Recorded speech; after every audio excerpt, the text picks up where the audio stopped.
Hub.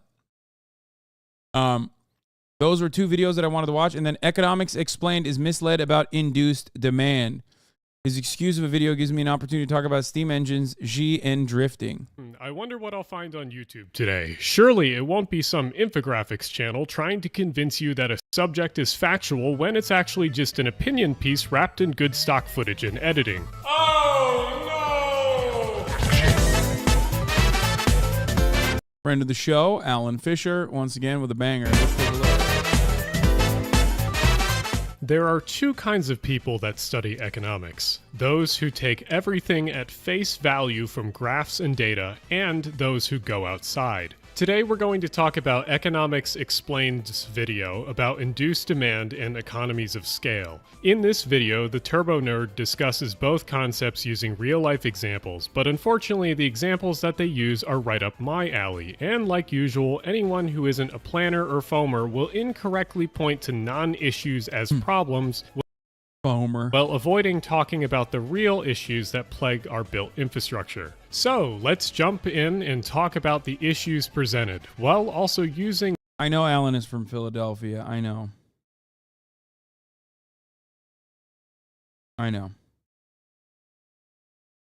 This video as a good opportunity to dissect some relevant topics along the way.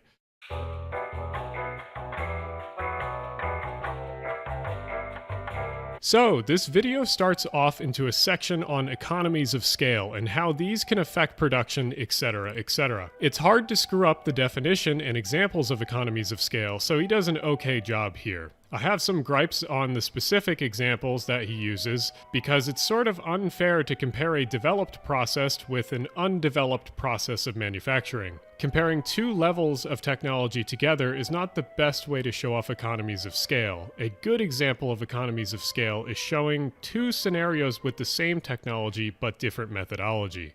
So, since you're here on my channel, a great example in history of economies of scale would be American superpower locomotives. You see, no matter what time in history, fundamentally railroads have always hated two specific things with a passion: labor and maintenance. These two operating expenses have historically driven railroads to do the most goofy shit possible. And one of those goofy things was superpower steam locomotives. In the era just before diesel trains took over, railroads were trying to find ways to minimize those two operating expenses. And the main two problems with steam engines happen to be: one, individual engines require a lot of maintenance downtime to fix parts and lubricate joints.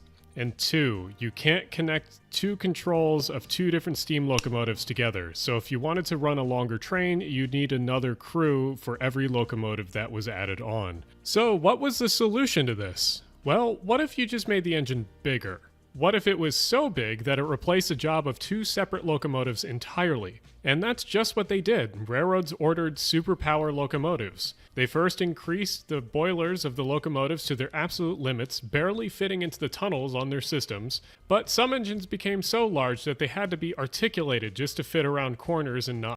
Okay, I'm not gonna lie, it's kind of sick. Like, I get it.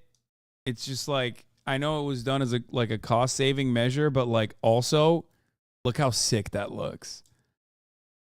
I'm just saying, maybe they weren't so wrong about this. Not break the track. This is a great example of economies of scale, because if you were a railroad that could afford these crazy huge locomotives, you would save money in the long run, not having to pay for another crew and not having to pay for a second locomotive. Some railroads even continued this concept of singular massive locomotives into the diesel era. We're a great big rolling railroad, one that everybody knows. Welcome to the Union Pacific stockholder meeting. As you can see, the profits go up when the locomotive gets bigger. So, you can see where this is going. It can't go wrong. We just have to make them bigger still. Anyway, enough of that. Once again, hear me out. It's kind of cool. Like, it's kind of cool looking. It's not just that it's like more profitable and probably way harder to, navigate, and it's also super sweet looking. That tangent. Let's get back to talking about the Econ Explained video. All right, now we have to talk about the Chinese high-speed rail system, and there's a weird pivot to it while talking about economics. The Chinese government has built out over 40,000 kilometers of high-speed rail in the past 2 decades. Oh yeah, Economics Explained is the fucking Aussie guys, the Aussie neolibs, right? China, they've done a lot of high-speed kilometer trains, right? They assumed as they built more that every extra kilometer would become cheaper. Am I hearing Westerner cope? I don't know. Sounds a little bit like it. But it didn't. It got more expensive as the country started to single-handedly drive up global iron ore prices to fuel development projects like this. The rail lines also went from making short, obvious connections between major population centres across accommodating terrain to long, dumb connections between remote villages with small populations. Yeah, really dumb. How dare they? I love when, dude, I fucking love when neolibs are just like, it's so stupid. Why did they do that? Like, imagine getting mad at a country that is trying to quite literally do something that you consider dumb because that something is like offering accessibility in the interest of even development across the board, even to rural areas. It's literally the point. I hate this argument because, one, it's silly from a humanitarian perspective, but it's also fucking stupid because all matter of infrastructure could be considered in the same wavelength. You can literally look at every dollar that is spent on infrastructure and go, wow, that's dumb. Why'd you build a road there? Well, I don't know, because maybe you can do commerce inevitably down the line. Or obviously in the short term, it's fucking good for the people that's living there.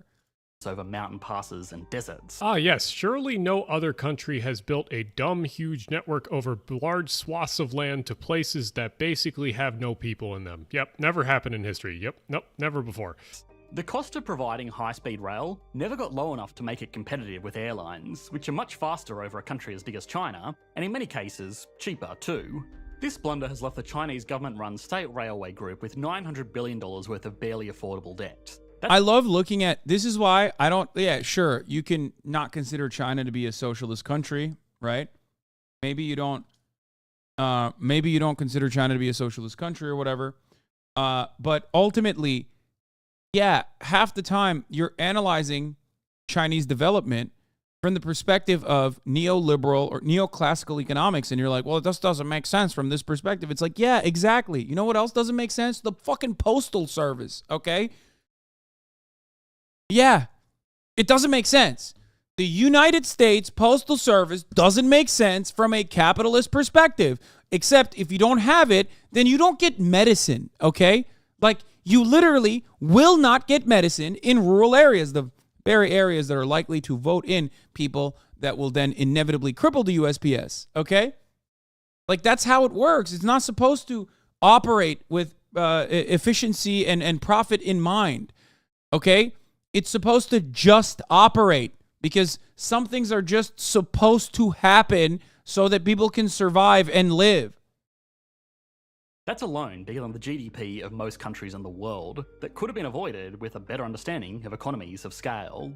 The Chinese high-speed rail system does have problems, but usually Westerners pick apart the wrong issues because they're trying to cope with their own country's inability to build any comparable rail infrastructure. But before you say that I'm simping for the Chinese government, let's talk about some of the biggest flaws in the Chinese high-speed rail system. So we've all heard about Wuhan, China, but have you ever looked at it on a map? Well, here's the majority of its metro area. You can see here the city center along with most of its density. Now look at where the high-speed rail station is, 4 miles or 6.5 kilometers away from the city center. This is generally not how you build high-speed rail. Stations are usually located inside of city centers because one of the major advantages to trains over planes is being able to easily go from city to city without a transfer. It's super impressive that China built their entire network out incredibly quickly. Don, you can't think China is socialist. I mean, I think that all of the aspects of Chinese development that I appreciate are not necessarily about giving workers the means of production or anything when in the most Marxist term, but it's aspects of socialization. Okay?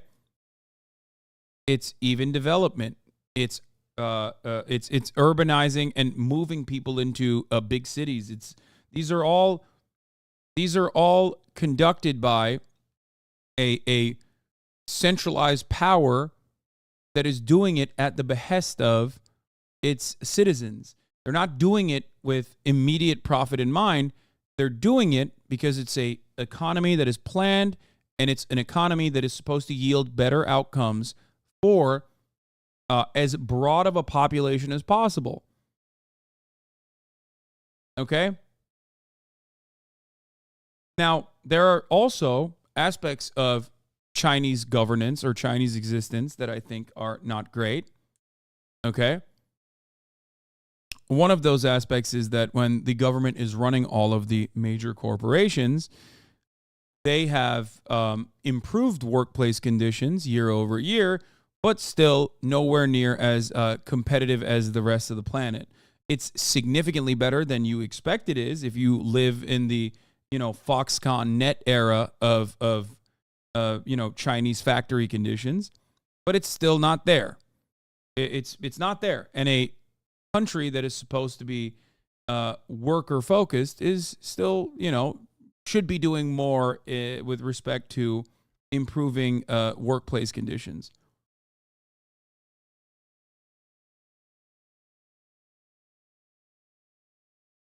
But one of the sacrifices that they had to make to do this was to locate primary stops for individual cities far outside of the city centers.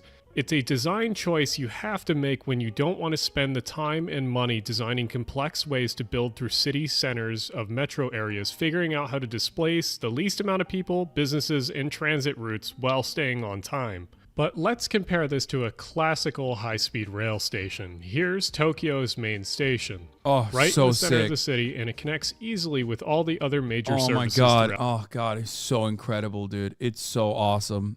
Sorry.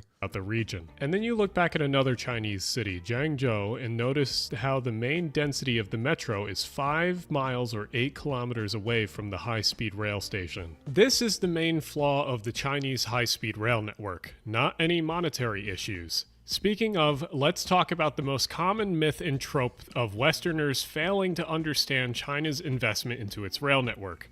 So, roll back the clocks a bit to 2008, when the world went to shit because some bankers failed to do their jobs and capitalism failed. Most countries took it upon themselves to reinvest in business and into the public to stimulate the economy again. The United States insisted upon bailing out the banks and businesses that had failed, and barely gave any money back to the public or back to public works projects. The little money that did go to public works mainly went to highways and other streetcar projects. Before the Obama-era stimulus package, the bank bailout ended up totaling $700 billion. Let's remember that number now. The Chinese government decided to choose a different path. Closing in on $900 billion since 2008, China has been devoted to spending its money and labor on building out its high-speed rail system.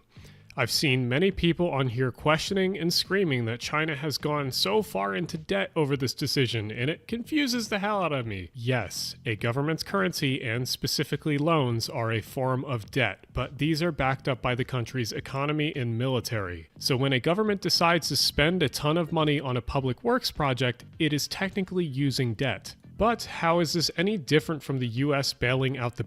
Or not even that. It's literally the same as like a company. It's also the same as, well, it's a little bit different than a company because, like, you just, as a government, you have more power to do so, especially if you're a government like the United States of America in, like, printing money, which we have been doing almost permanently until this last 4 years, I would say, or last couple of years. But you spend money on your own business. You take out loans on your own business. The reason why you do that and you go into debt is so you can grow your business. This is a concept that even capitalists understand. They just can't comprehend it when it comes down to the government doing it to itself. We spent $880 million on the Pentagon, billion, you mean, not million, on the Pentagon this year. What is a better deal, China's high-speed rail system or our own bloated, idiotic military that can't find 60% of its assets? Yeah. Shouts out to Dianne Feinstein for voting for that. That was really cool. She's a real girl boss. The banks for $700 billion. I'd actively say that China got a better bargain out of more useful infrastructure than we got out of bailing out rich people. Plus, it's not like the US hasn't dropped a dubious For wad being of so naive. Explain what you mean by that, please. I would love to hear it. cash on large projects before. Also, it's incredibly stupid to claim that a public works project, let alone a public infrastructure project, is actively failing or hasn't succeeded if it hasn't made a profit or canceled out the government funds used to build it. All right now, class, let's say it together. Public infrastructure does not have to make a profit. I hate this mentality. If you use this definition, that means Highways are also non-profitable. We should abolish highways. We should blow them up. Why would you build a highway ever? that the entire US interstate system is a failure and that it's not useful economically at all to the United States, which we know is false. The US interstate system is not even close to making a profit, but no one questions its usefulness at all. The same can be applied to the Chinese high-speed rail system. But as we know, government... Or even, sewers, sanitation. Can't believe we're spending money on sanitation. Really fucked up. God, you joke, we joke here, but Americans are so fucking stupid, honestly. Oh my God, I could see like a municipality advocating against it like they did in New Hampshire. I feel like that is what we should look forward to in our not so distant future, where Americans are going to sit around and be like, perhaps we should abolish the sanitation department.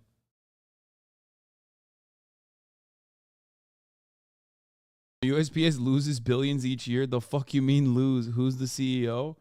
The Postmaster General. Look at Jackson, Mississippi. Their water system has failed. Allentown, Pennsylvania sold their water for money for police pensions. I wish I was joking. Oh my God. Owned and nationalized companies scare and confuse the average economist.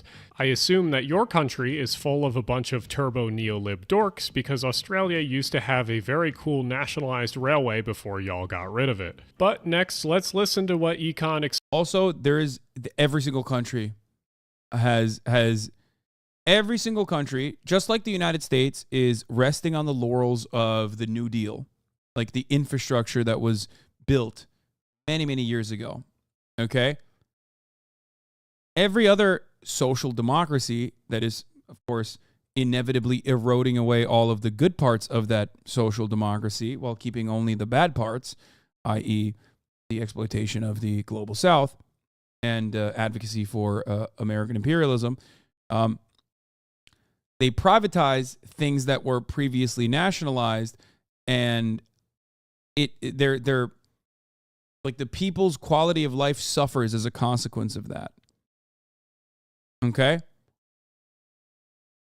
Something similar has happened to the railroad system in the UK, as I have just learned, has happened in Australia as well. It's unsurprising. Explained has to say about highways and induced demand. All right, let's listen to him again. The induced demand theory was popularised by a study conducted by Giles Duranton and Matthew Turner titled The Fundamental Law of Road and Congestion. The paper compared the daily kilometres of interstate highway driving with the total lane kilometres of interstates across the United States. The paper found that between 1983 and 1993, interstate lanes grew by 32%, while driving grew by 77%. Between 1993 and 2003, lanes grew by 18% and driving grew by 46%. So it does seem like an increase in road capacity leads to an increase in road usage, but that might be making the mistake of assuming that correlation equals causation. This is the part of the video that made me want to make a rebuttal. There are so many issues with the framing of highways and induced demand that it became frustrating to even listen to this.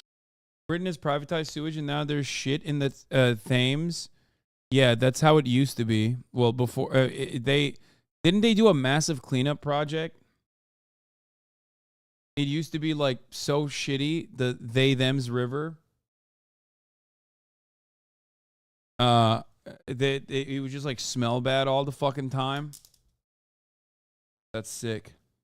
This video. The problem that Econ Man is assuming is that road use is elastic and it isn't linked to an inherent demand to commute to important places, geographic places. But let's let him continue to dig himself into a hole here. Its methodology was also questionable. It measured interstate kilometres travelled. Building out more interstates might make people use those roads more, but that doesn't mean that there are more cars overall, because a lot of that traffic would have been taken away from non-interstate roads, which were not measured in the study. Driving on these kinds of roads is actually worse for everyone, because it's slower for drivers and causes more noise and air pollution closer to where people actually live. Even if we assume that this research is absolutely flawless, this is not the argument for induced demand that you think it is. More roads won't create more congestion unless they are designed very poorly, and reducing the supply of roads... Is he doing the real capitalism hasn't been tried yet, but road edition, where it's like time and time again, in every single circumstance, we know that more roads, more lanes on a highway has led to worse traffic congestion because then more cars are on the road. He's literally doing the please one more lane meme, like just one more. It's like, I know guys, hold up. I know we've seen it. I know there is empirical evidence to suggest that it is the exact opposite. And I know that you have felt it, right? Because if you've lived long enough, you've seen your highways get more lanes.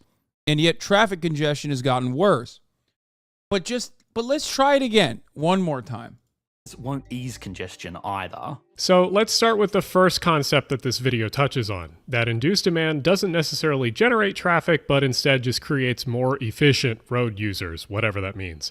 Well, the issue with this is that unlike studying a graph or a figure, there are usually 99% of city planners give up one lane before solving traffic.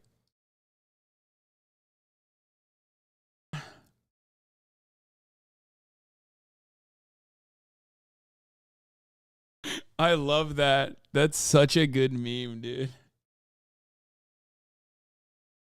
usually physical locations that people want to commute to and from, places that cannot be found on a highway. So let's let Professor Allen show us up on the board what he means. So this is our highway, and this is the places people want to go. Generally, places people want to go are in a city.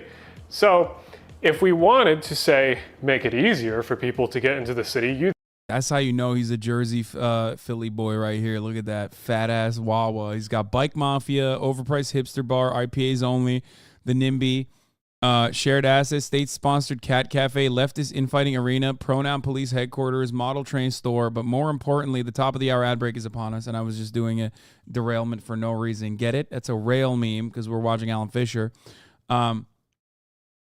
At the top of the hour, this is 3-minute ad break. If you no longer want to see those ads, all you need to do is subscribe, which you can do for $5 or free with a Twitch Prime by connecting your Amazon Prime account to your Twitch account. You get one free Prime subscription a month. Use it on your favorite broadcaster. Hopefully that's me.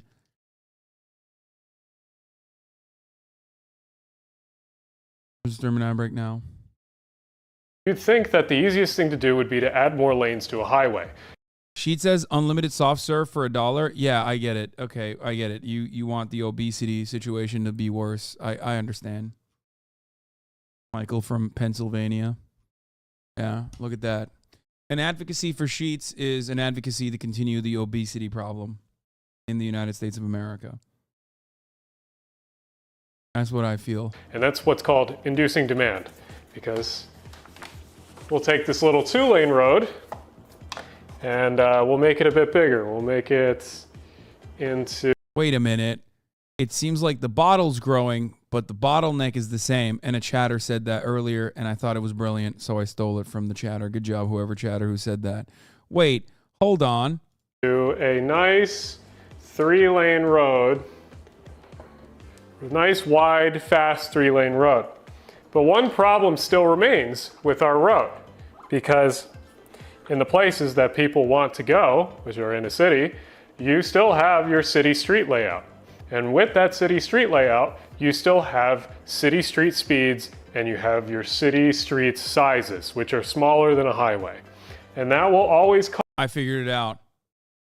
Nuke every American city and make the cities also have wider roads. Oh, wait, we fucking did that already. God damn it. What we should do is just kill every pedestrian so that there's never a sidewalk and there's no need for sidewalks in general. And we should allow it. We should make it legal to drive on sidewalks. Guys, I figured it out.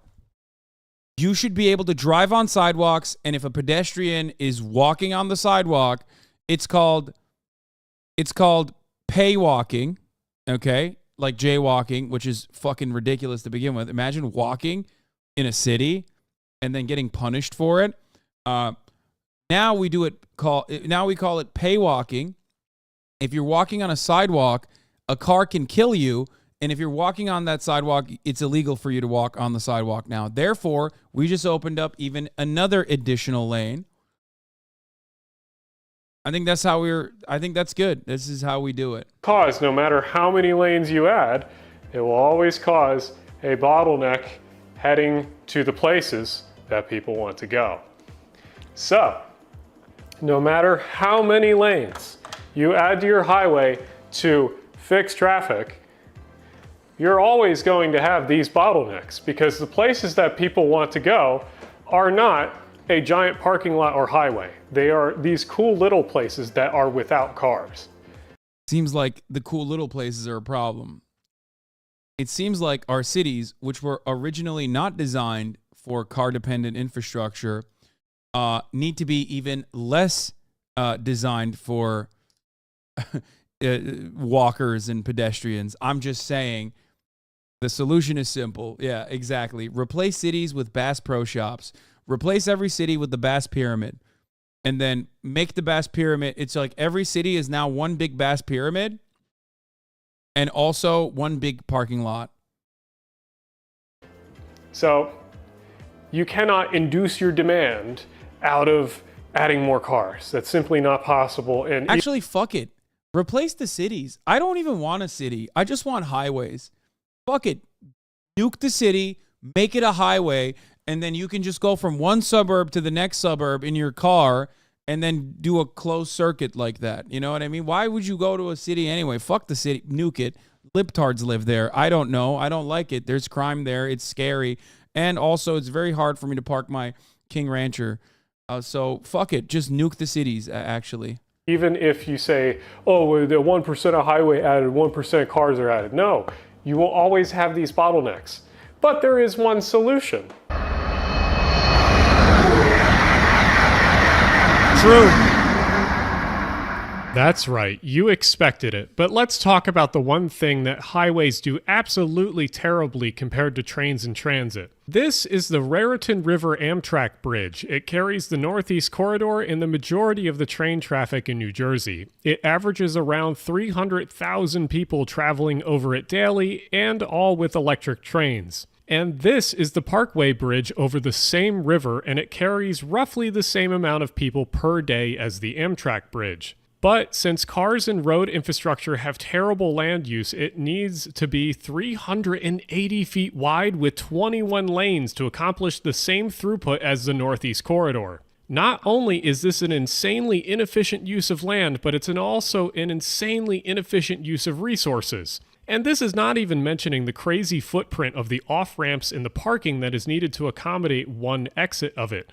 Compare this exit to an equally busy New Brunswick train station, and you can see why highway infrastructure feels almost suicidal for resource management comparatively. Absolutely. And finally, we need to address the weird horniness that Econ Man seems to have for his car. First, listen to this.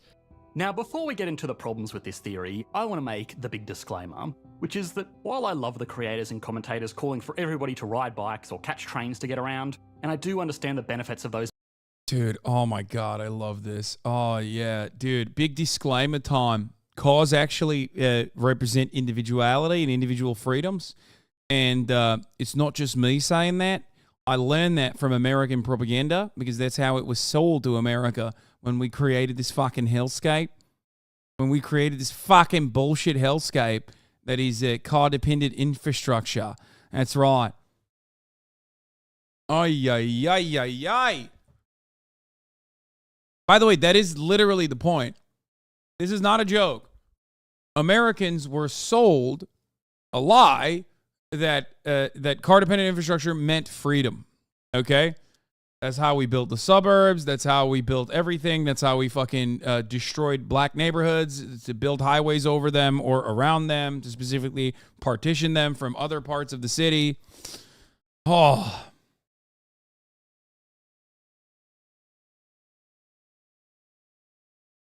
As modes of transportation from an environmental and city planning perspective, I love my car. I love driving in an isolated cocoon of steel and leather, and it doesn't matter how compelling the economic argument is for using a train or a bus.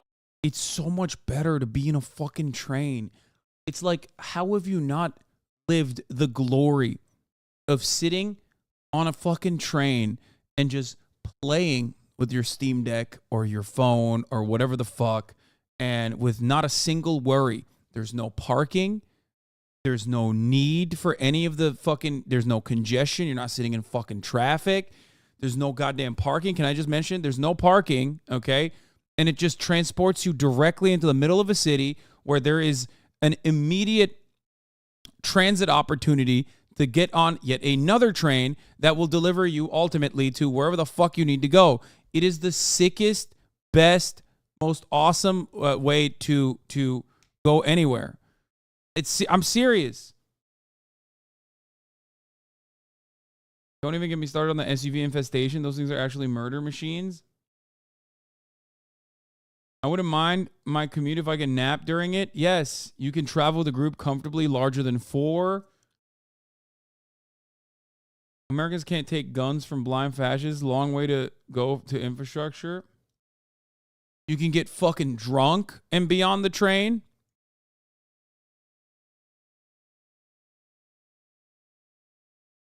You can get food on the train.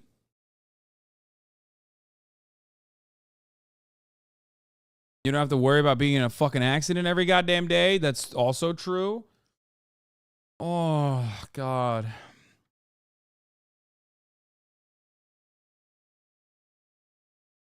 Some trains will allow you to pee on them.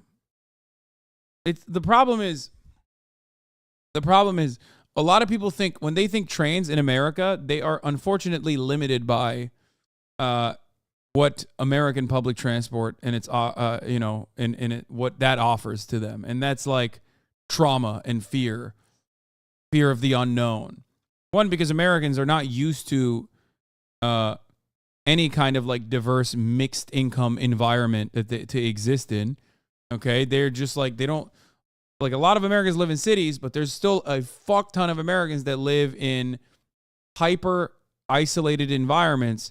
So the prospect of like being around a person, I had this conversation on Marat's birthday with some like libertarian dude. He was like, I don't get it. He's like, West Hollywood, for example, bitch, I was about to give you that example. No, West Hollywood is a great example of what I'm talking about. For all of its faults and failures, depending on what part of West Hollywood you're in, West Hollywood is still very much mixed income, full of apartments, okay? Now, a lot of those apartments are very expensive still, but they're not like the fucking luxury sky-high high-rises. They're like still, there's a lot of rent control apartments in this area. There's a lot of apartments that are still relatively affordable in comparison to plenty of these other places. No, it's not $5,000 a month. Shut the fuck up. Listen to me. Listen to me. Okay? Listen to the words I'm saying. I was talking to this guy, and he was like, I don't get it. Like, why the fuck don't you live in like a commune or something, like far away? Why don't you just like build a chateau in the middle of nowhere? You just like, you just like rip lines and broadband, deliver broadband to your home, and just like build a homestead or something. And I was like, why the fuck would I do that? Like, I like living around people. I enjoy living around people. I like it. I like walking around and seeing human beings. You know what I mean? Like, that's, no one's stopping you from talking, brother. Oh, shut up. No, the chatters that are writing dumb shit. That's the same argument as just move to another country, really? No, it's not, because like this person was just like shocked that I was living in such like a public area. You know what I mean? Like such a publicly accessible area. He's like, why the fuck are you doing this? And like, you're rich. What the fuck are you doing? Like, that's the dream. And I was like, nope, it's not my dream. It's not. I like living around other people. I feel more comfortable living around other people, living in close proximity to other people, than I would if I was living in like some isolated environment. I feel like the more isolated an environment I live in, okay, the worse my commentary would get too. I feel like it just, you start losing you start losing your grip on reality when you live far away from others. And a lot of Americans are experiencing this on a daily fucking basis. I don't want to be like fucking Joe Rogan. You know what I mean? Plus, I'm nowhere near as rich as he is, but still. Yo, you never leave your house? That's really funny you say that because, yes, to the untrained eye who looks at me streaming fucking 10 hours a day, 8 hours a day, 6 hours a day, it goes, yeah, what the fuck? You don't leave your house. Every moment that I'm not on camera, I'm not inside of my house usually. You know what I mean? And if I lived in an isolated area, it would take me hours to get to a place where I could be around other human beings. Do you see what I'm saying? That's the beauty of living in a city.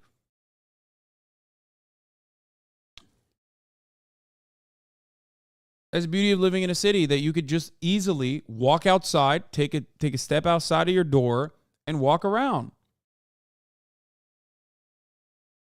Like, I have been caught out in bad weather and crammed into an overcrowded BO-scented metal box too many times in my life to ever give up something that can take me from door to door while I sing along to my own terrible music without getting judged. Great job, man, destroying the entire credibility of your video within your video. But first, let's talk about this. Firstly, you are a YouTuber. Your commute is from the bedroom to the computer, with an optional stop in the kitchen.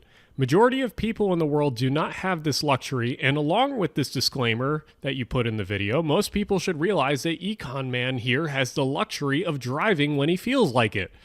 When driving is an option, it's a lot of fun sometimes. I too enjoy the occasional back road drive through the mountains or hooning it up in a snow-filled parking lot. I had a manual Subaru for a while because of this. But I hated driving that same car every day for a commute to work. I cursed all the way home when I was stuck in traffic that I had. Oh my God, driving fucking stick shift in traffic is just like awful. No other transit option to take. I obviously think that cars will always exist in the future, but the idea is that we should build society around the idea that you don't need one to be able to get around. I truly think Hasan could do so much good by covering Hunter Biden's child that he... I'm sure.